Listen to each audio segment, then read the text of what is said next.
Hubo una época en que los hombres más poderosos de Atenas temblaban ante una sola cosa.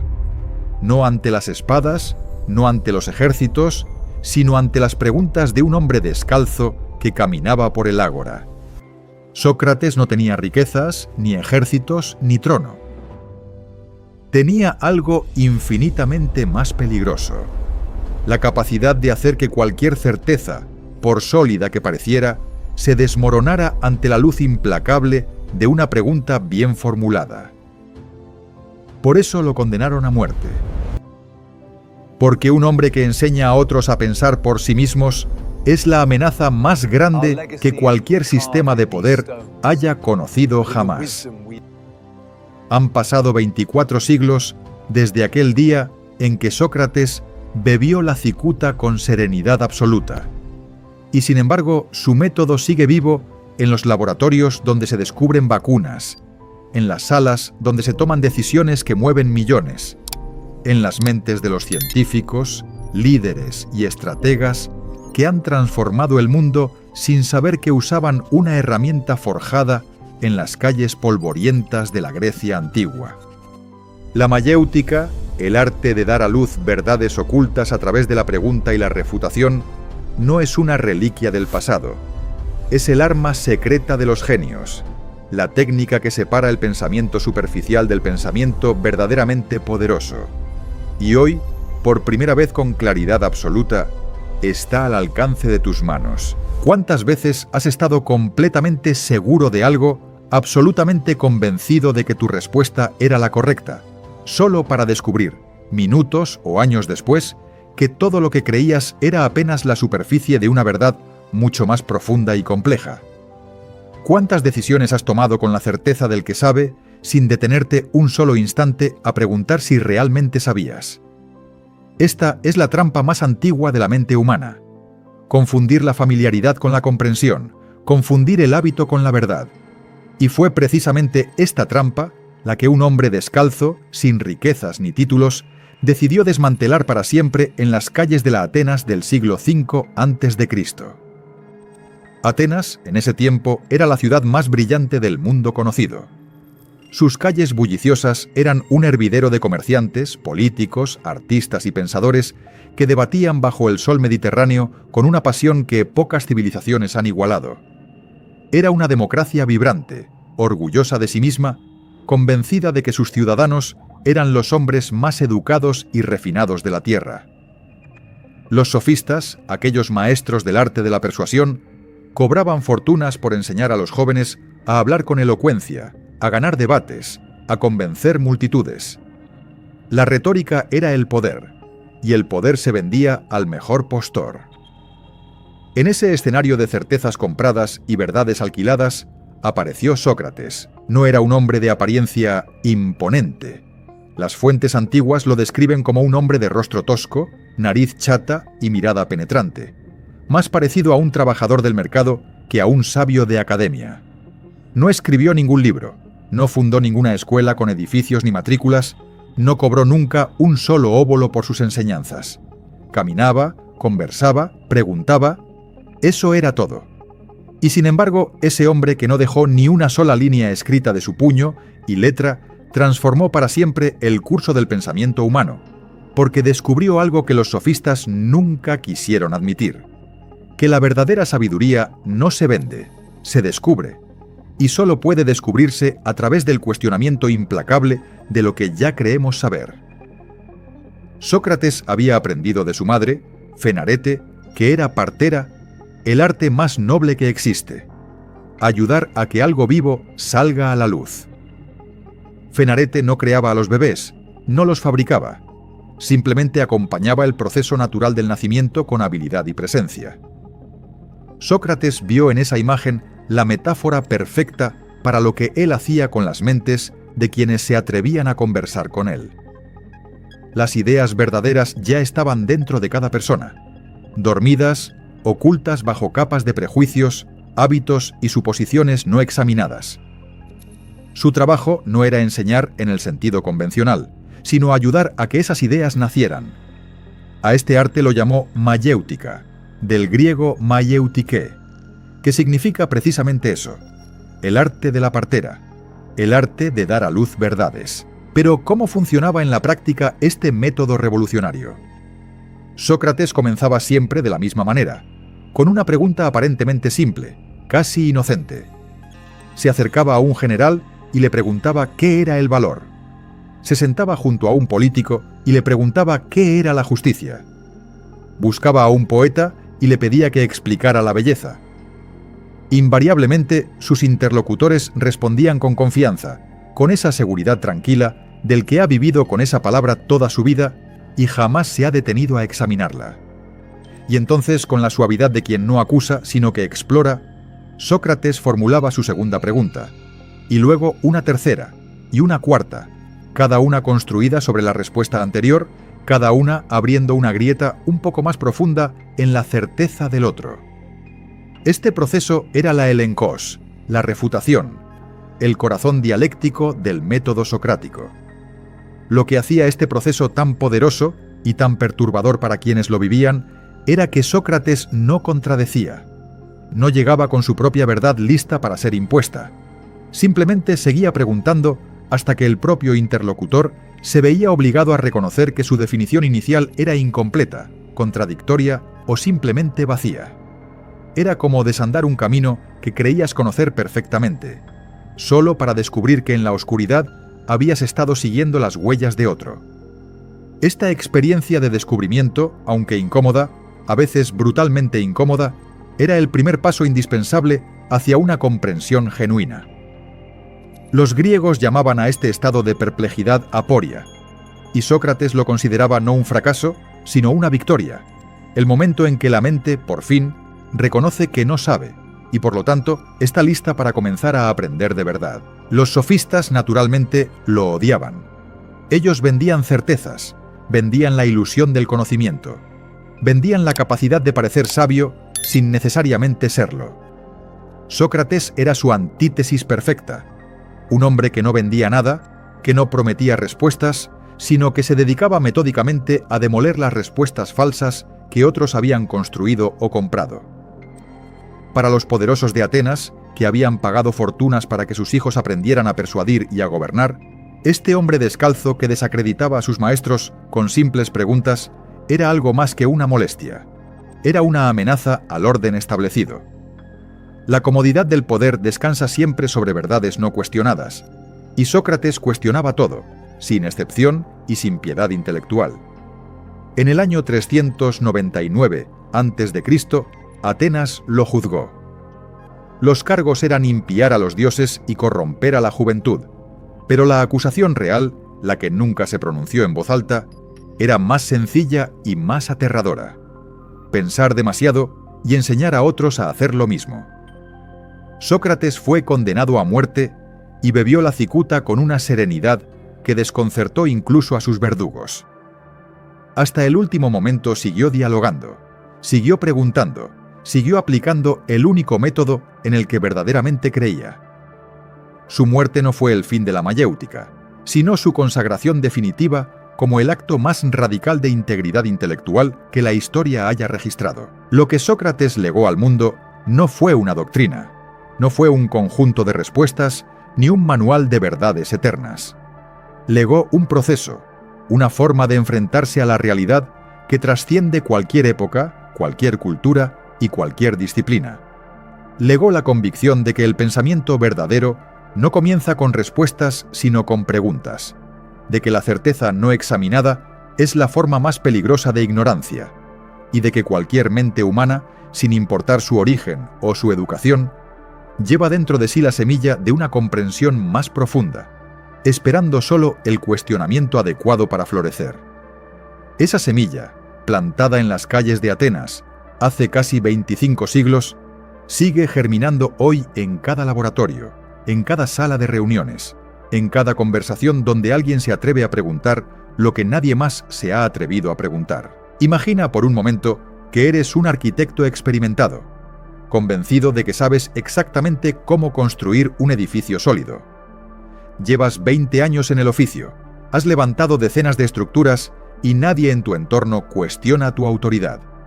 Ahora imagina que alguien, con tono sereno y mirada curiosa, te pregunta una sola cosa. ¿Qué hace que un edificio sea verdaderamente sólido? Respondes con confianza: los materiales de calidad. Y entonces viene la siguiente pregunta. ¿Pero acaso los materiales de calidad garantizan siempre la solidez? Y luego otra.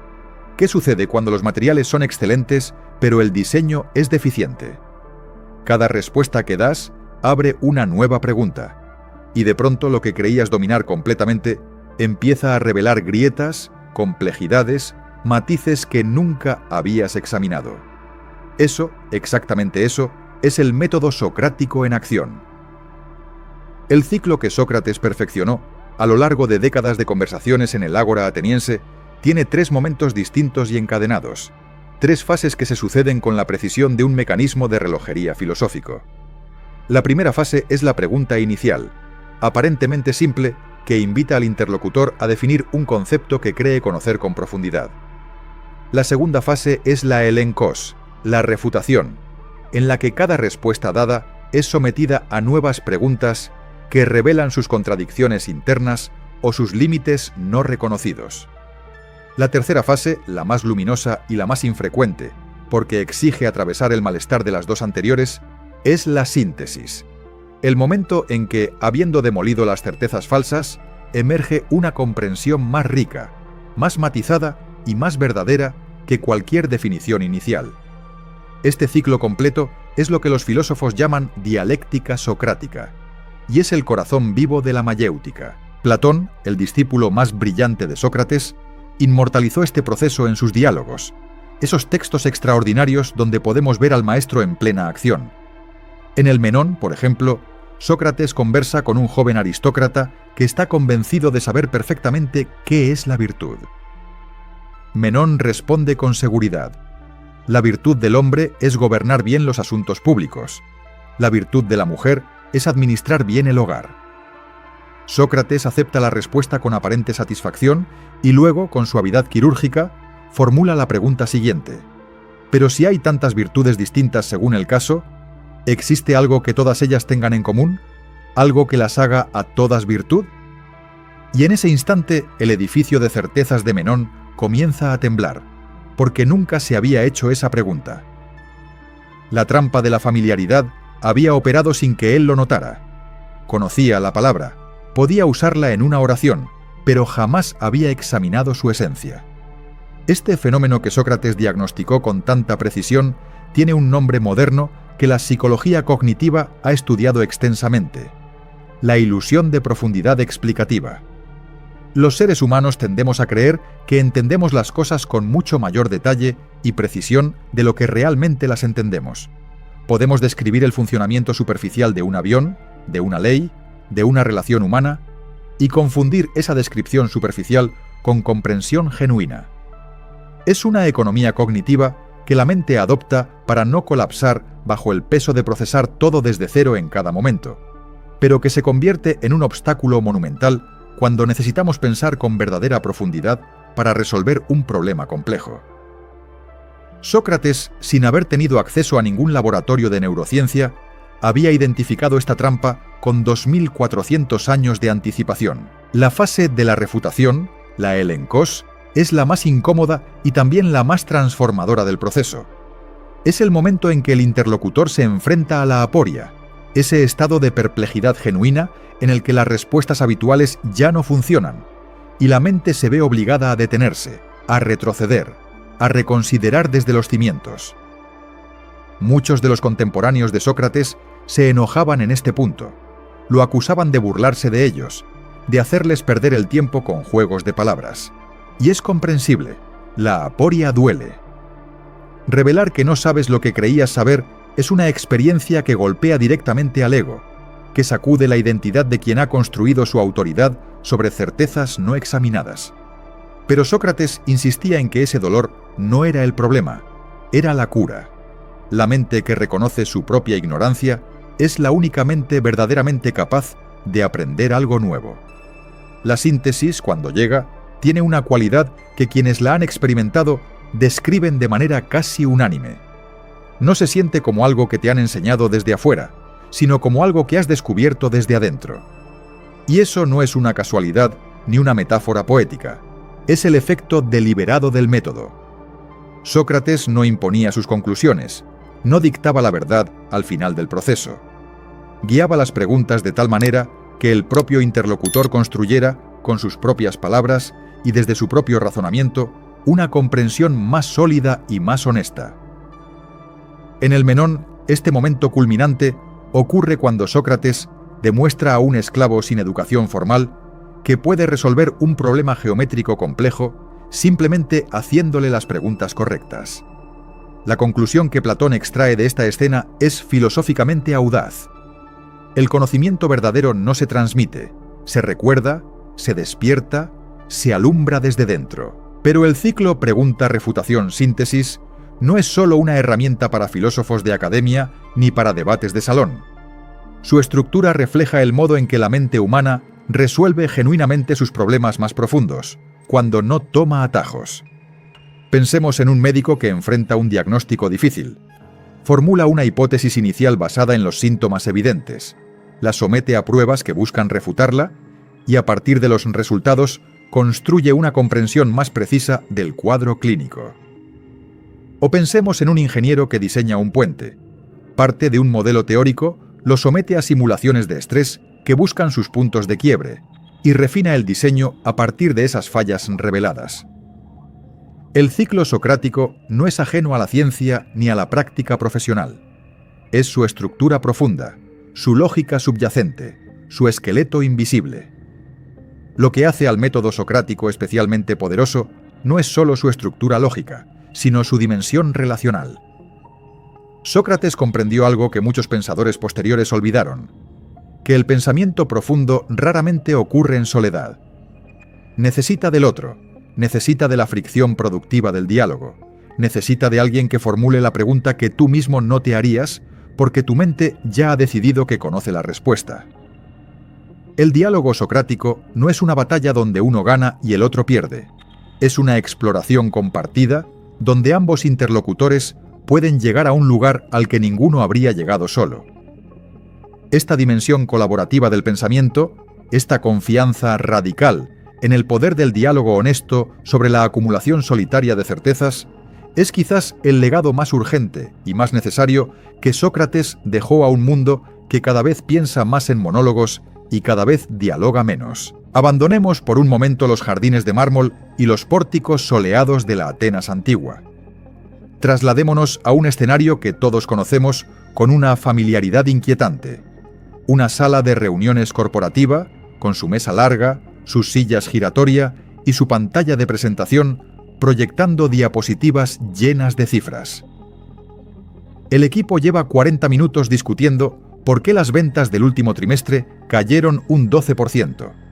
Todos hablan, todos proponen, todos defienden sus teorías con la misma seguridad con que los generales atenienses defendían sus estrategias. Y sin embargo, al final de la reunión, nadie ha llegado a ninguna conclusión real porque nadie ha formulado la pregunta correcta. Nadie ha actuado como Sócrates. Nadie ha tenido el valor o la habilidad de preguntar lo que todos dan por sentado.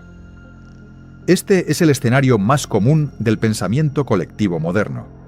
Reuniones donde se acumulan opiniones sin que nadie examine los supuestos que las sostienen. Debates donde cada participante defiende su posición inicial con más energía de la que invierte en comprenderla. Conversaciones donde la velocidad de la respuesta se confunde con la profundidad del pensamiento. El método socrático irrumpe en este paisaje como un correctivo radical y al mismo tiempo como una herramienta práctica de una elegancia sorprendente. No requiere formación académica ni títulos filosóficos. Requiere la disposición genuina de anteponer la pregunta honesta a la respuesta cómoda y de sostener ese proceso el tiempo suficiente para que emerja algo verdaderamente nuevo. Aplicar la mayéutica en una reunión de trabajo comienza con lo que podríamos llamar la pregunta fundacional, aquella que invita a definir el problema real antes de saltar a las soluciones. Cuando el equipo de ventas dice que el problema es la competencia, el pensador socrático pregunta: ¿qué evidencia específica tenemos de que la competencia es la causa y no un factor concurrente? Cuando alguien responde que los precios del competidor son más bajos, La pregunta siguiente es inevitable. ¿Los clientes que nos abandonaron lo hicieron explícitamente por precio o estamos asumiendo eso? Cada respuesta abre una nueva capa del problema real, y el grupo comienza a descubrir, con frecuencia, con incomodidad creciente, que el problema que creía estar resolviendo no era el problema verdadero. La refutación socrática, aplicada al diagnóstico empresarial, es una de las herramientas más potentes para evitar la trampa de las soluciones brillantes a los problemas equivocados. Pero la aplicación de este método no se limita al entorno profesional. En la vida personal, sus efectos son igualmente transformadores y en muchos sentidos aún más urgentes. Pensemos en una persona que lleva años repitiendo el mismo patrón en sus relaciones. Siempre elige parejas emocionalmente distantes. Siempre llega al mismo punto de ruptura. Siempre concluye que el problema es el otro. El pensamiento socrático, aplicado a esta situación, no comienza preguntando qué falló en la última relación, sino preguntando algo mucho más incómodo. ¿Qué patrón personal estoy eligiendo consistentemente y por qué? Esta pregunta, formulada con honestidad y sostenida con paciencia, activa el ciclo completo de la mayéutica. Una respuesta inicial defensiva, seguida de la refutación de esa respuesta cuando se la examina con cuidado, seguida finalmente de una síntesis que revela algo que la persona sabía, en algún nivel profundo, pero nunca había llevado a la superficie de la conciencia. Existe una técnica derivada directamente del espíritu socrático que algunas de las organizaciones más innovadoras del mundo han adoptado con resultados extraordinarios: la técnica de los 5 porqués. Desarrollada originalmente en los talleres de manufactura japonesa como parte de la filosofía Kaizen, consiste en responder cualquier problema con la pregunta ¿por qué? Y luego aplicar esa misma pregunta a cada respuesta sucesiva, 5 veces en cadena. El automóvil se detuvo en la carretera. ¿Por qué? Porque se quedó sin combustible. ¿Por qué? Porque el conductor no lo revisó antes de salir. ¿Por qué? Porque el indicador del tablero no funciona. ¿Por qué? Porque nunca se incluyó en el mantenimiento preventivo. ¿Por qué? Porque el protocolo de mantenimiento fue diseñado hace 15 años y nunca se actualizó. Lo que parecía un problema de descuido individual revela ser un problema sistémico de gestión.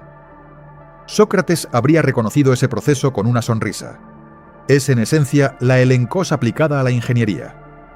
En el contexto de los debates, ya sean académicos, políticos o cotidianos, el método socrático ofrece algo que la cultura contemporánea ha olvidado casi por completo: la posibilidad de que un debate no termine con un ganador y un perdedor, sino con una comprensión más rica que la que cualquiera de los dos participantes tenía al comenzar.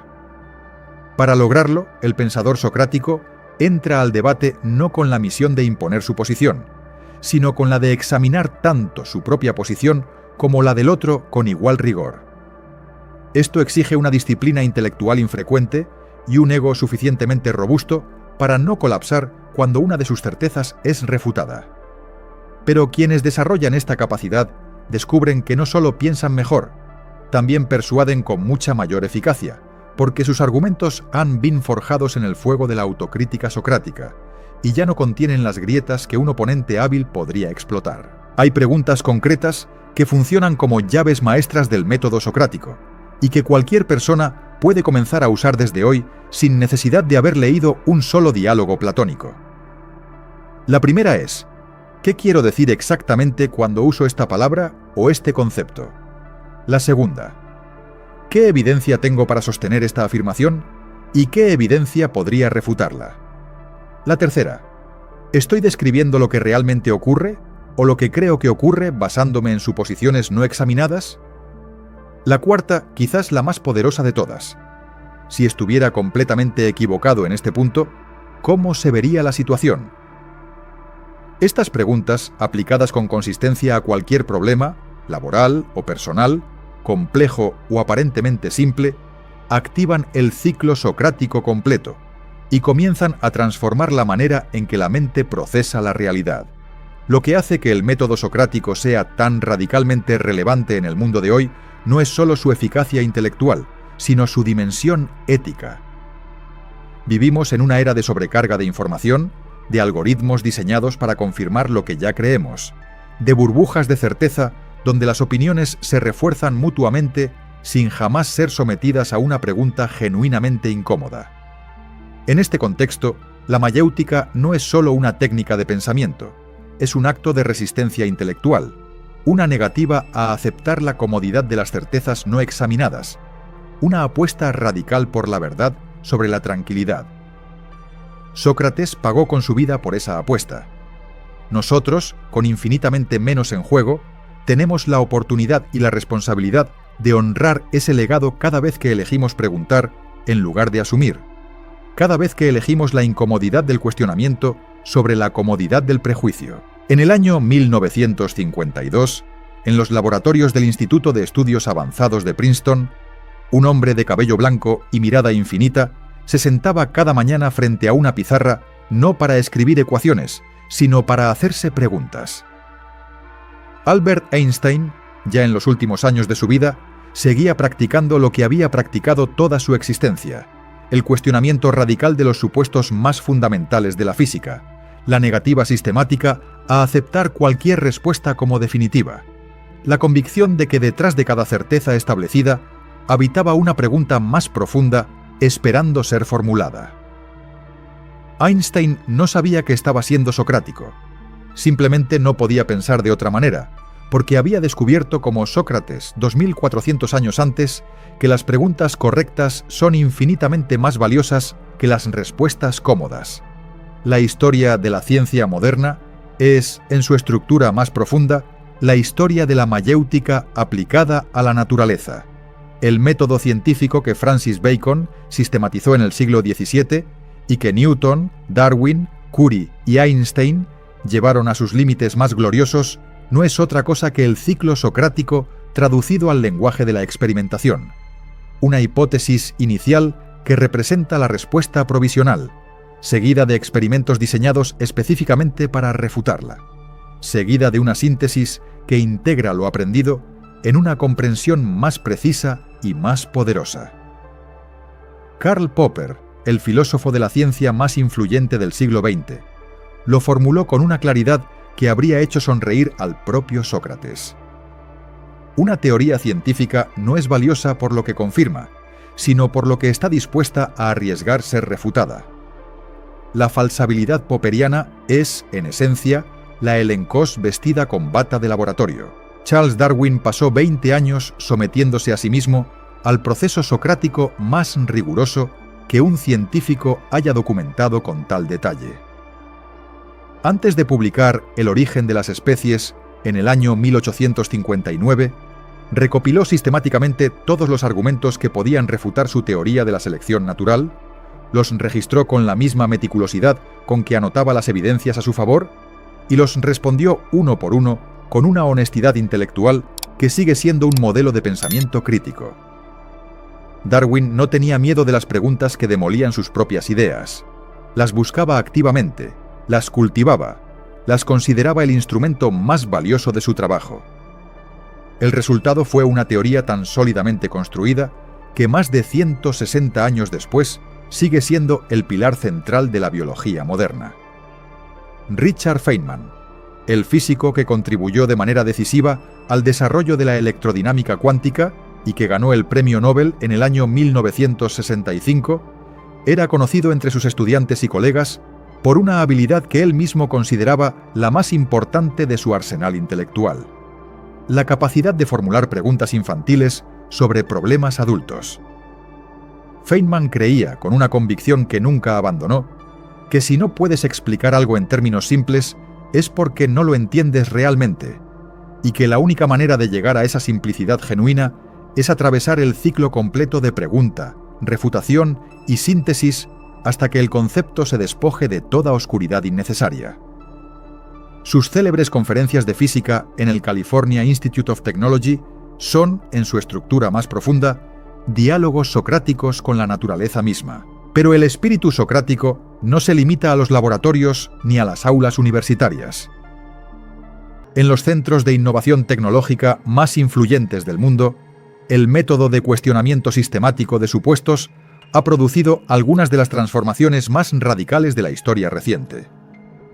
Jeff Bezos, fundador de una de las empresas más valiosas del planeta, desarrolló lo que él llamó el principio de la mente de principiante, la práctica deliberada de acercarse a cualquier problema como si fuera la primera vez que lo enfrentaras, sin las capas de suposición y hábito que la experiencia acumula y que, paradójicamente, a menudo nos ciegan ante las soluciones más evidentes. Elon Musk habla con frecuencia del razonamiento desde primeros principios, que consiste en descomponer cualquier problema en sus elementos más fundamentales, cuestionando cada supuesto hasta llegar a verdades básicas irrefutables, y construir desde ahí hacia arriba.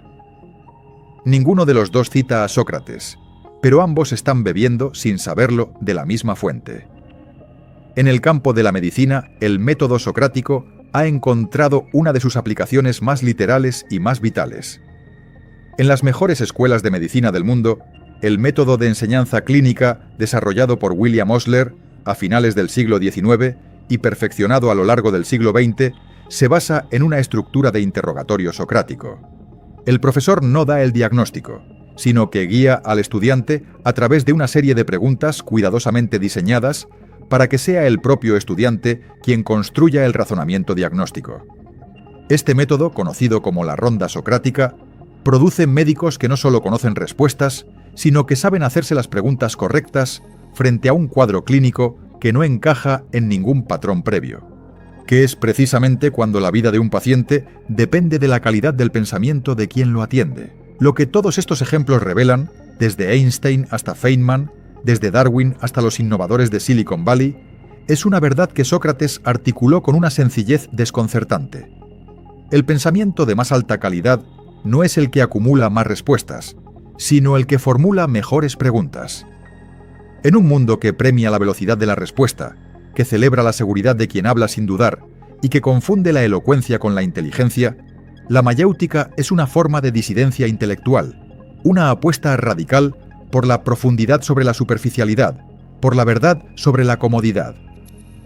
Los genios que han transformado la historia no lo hicieron porque sabían más que los demás. Lo hicieron porque estaban dispuestos a cuestionar lo que todos los demás aceptaban sin examen. Y ahora, al final de este viaje que comenzó en las calles polvorientas de Atenas y nos ha llevado a través de los laboratorios, las salas de reuniones y los centros de innovación del mundo moderno, la pregunta que Sócrates nos haría es inevitablemente esta. ¿Y tú? ¿Cuáles son los supuestos que llevas años aceptando sin examinar? ¿Cuáles son las certezas que defines tu vida profesional, tus relaciones, tu visión del mundo, que nunca has sometido al fuego de una pregunta honesta? El método socrático no es una técnica reservada para filósofos ni para científicos de élite.